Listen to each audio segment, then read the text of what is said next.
नमस्कार, मैं मोहित आनंद आप सभी का एक बार फिर से स्वागत करता हूं आपके अपने यूट्यूब चैनल पर। आज मैं हाजिर हूं स्टैटिस्टिक्स के पार्ट 2 वीडियो के साथ। और क्योंकि मैं अपने लास्ट वीडियो में बेसिक कॉन्सेप्ट पढ़ाया था स्टैटिस्टिक्स के बारे में, जिन टर्म्स का मैं यूज़ करता हूं या लोग करते हैं उनके बारे में, आज बात करेंगे एक बहुत ही इंपॉर्टेंट टॉपिक सेंट्रल टेंडेंसी के बारे में। कैसे उसको मेज़र करते हैं, क्या है सेंट्रल टेंडेंसी। तो सेंट्रल टेंडेंसी क्या है? डाटा का एक एवरेज वैल्यू। किसी भी डेटा का, जो डेटा आपको दिया गया है, अगर आपको उसका मेजर सेंट्रल टेंडेंसी मेजर करना है तो उसके लिए आपको एवरेज का जानना जरूरी होगा, जिसको हम औसत भी बोलते हैं। और किसी भी डेटा का एवरेज वैल्यू क्या होता है? वो वैल्यू जो उस पूरे के पूरे डेटा के कैरेक्टरिस्टिक्स, यानी कि क्या वो डेटा दर्शाना चाहता है, उसको डिस्क्राइब करता है। और क्योंकि हमें वो वैल्यू मालूम नहीं होती, इसलिए हमने यहां पर एक टर्म का यूज किया, डेट इज वेरिएबल। वेरिएबल क्या है? वेरिएबल का मतलब है जिसकी वैल्यू हमें ना पता हो। तो गिवन डेटा का एवरेज एक ऐसा वेरिएबल होगा जो उस पूरे के पूरे डेटा के कैरेक्टरिस्टिक्स को, यानी कि इंपॉर्टेंस को, या वो डेटा क्या रिप्रेजेंट करना चाहता है, उसको दर्शाएगा। अगर हमने एवरेज निकाल लिया तो हम कहते हैं कि हमने सेंट्रल टेंडेंसी मेजर कर लिया। सेंट्रल टेंडेंसी का मतलब है कि पूरे के पूरे इंटायर डाटा का एक सेंटर वैल्यू, मिडिल वैल्यू कह सकते हैं, और वो जाहिर सी बात है कि एवरेज से ही निकलेगा। सेंट्रल टेंडेंसी और निकल क्यों रहा है?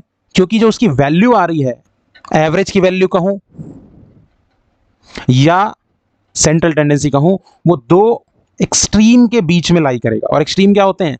Largest minus smallest. Sorry, largest minus अगर आप स्मॉलेस्ट करेंगे तो आपको रेंज ऑफ डेटा मिल जाएगा। ठीक है, लार्जेस्ट और स्मॉलेस्ट जो होगा उसका एवरेज अगर आप निकालोगे तो वही होगा सेंट्रल टेंडेंसी, और उसकी वैल्यू उसी के दोनों के बीच में लाई करेगी। अब हम सेंट्रल टेंडेंसी को मेजर करेंगे ना, तो हमें तीन चीजें मिल सकती हैं, तीन तरीके से मेजर कर सकते हैं। एक हमारा मीन है, मीडियन है और मोड है। मीन माध्य, मीडियन माध्यक, और मोड जिसको बहुलक बोलते हैं। आइए जानते हैं मीन, मीडियन और मोड के बारे में। सबसे पहले बात करेंगे मीन की।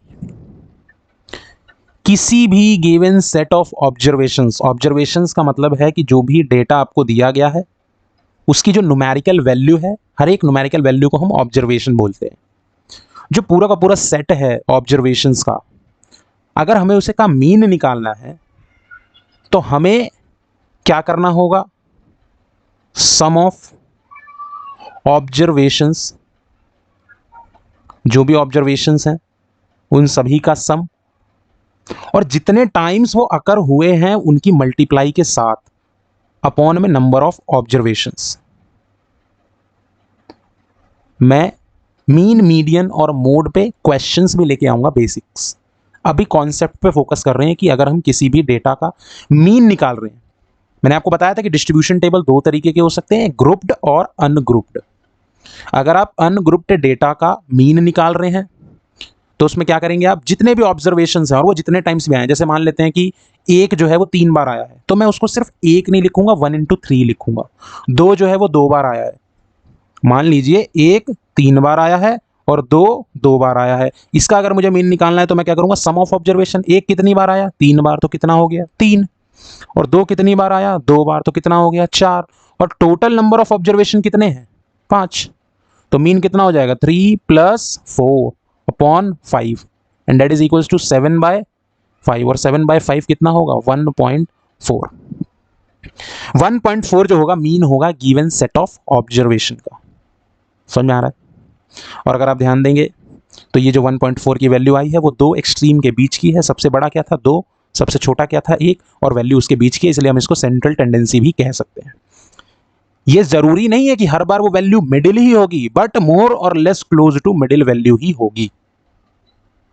जब ग्रुप्ड डाटा का फ्रीक्वेंसी डिस्ट्रीब्यूशन टेबल का मैं मीन निकालना सिखाऊंगा तो उसके ऊपर भी चर्चा करेंगे, क्योंकि उसके 3 डिफरेंट मेथड्स हैं जिनके थ्रू हम किसी भी ग्रुप्ड फ्रीक्वेंसी डिस्ट्रीब्यूशन टेबल का मीन निकाल सकते हैं। समझ में आ रहा है? थमेटिक मीन भी कहा जाता है, ठीक, क्योंकि सिंपली अगर आप ध्यान देंगे तो आप मोर और लेस इसकी वैल्यू को मिडिल के क्लोज पाएंगे।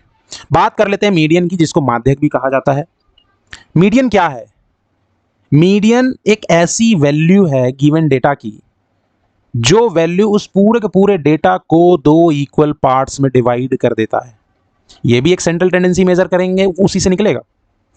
लेकिन इसके लिए कंडीशन है, इसके लिए कंडीशन ये है कि जो भी गिवन एंटायर डेटा है आपके पास, उसको या तो आप असेंडिंग ऑर्डर में या डिसेंडिंग ऑर्डर में, कहने का मतलब है बढ़ते क्रम या घटते क्रम में अरेंज करेंगे। और ये हम अरेंज करेंगे मैग्नीट्यूड के ऑर्डर में, वैल्यू के ऑर्डर में। नंबर ऑफ ऑब्जर्वेशन पे फोकस नहीं करेंगे हम, फ्रीक्वेंसी पे नहीं जाएंगे, ध्यान रखिएगा। डेटा क्या दिया हुआ है 1 2 3 4 इस तरीके से कि 1 कितनी बार आया, 2 कितनी बार आया उससे हमें मतलब नहीं है, क्या है उसके अकॉर्डिंग असेंडिंग या डिसेंडिंग ऑर्डर में अरेंज करेंगे और एक ऐसी वैल्यू फाइंड करेंगे जो कि पूरे के पूरे डेटा को दो इक्वल पार्ट में डिस्ट्रीब्यूट कर दे। तो वो जो वैल्यू होगी उसी को हम मीडियन बोलेंगे। समझ में आ रहा है। तीसरा होता है आपका मोड, जिसको बहुलक बोलते हैं। मोड क्या है? मोड उस पूरे के पूरे गिवन डेटा के ऑब्जर्वेशंस की वो वैल्यू है जो सबसे ज्यादा बार आई है, जिसकी फ्रीक्वेंसी सबसे ज्यादा है, और जिसकी फ्रीक्वेंसी सबसे ज्यादा है उसी को हम मोड बोलते हैं। जो बिल्कुल बीच की वैल्यू है उसको हम मीडियन बोल रहे हैं, ठीक बात है। और जो मीन है, अर्थमेटिक मीन, ओवरऑल डाटा का जो एक समरी निकल के आया, दैट इज कॉल्ड मीन।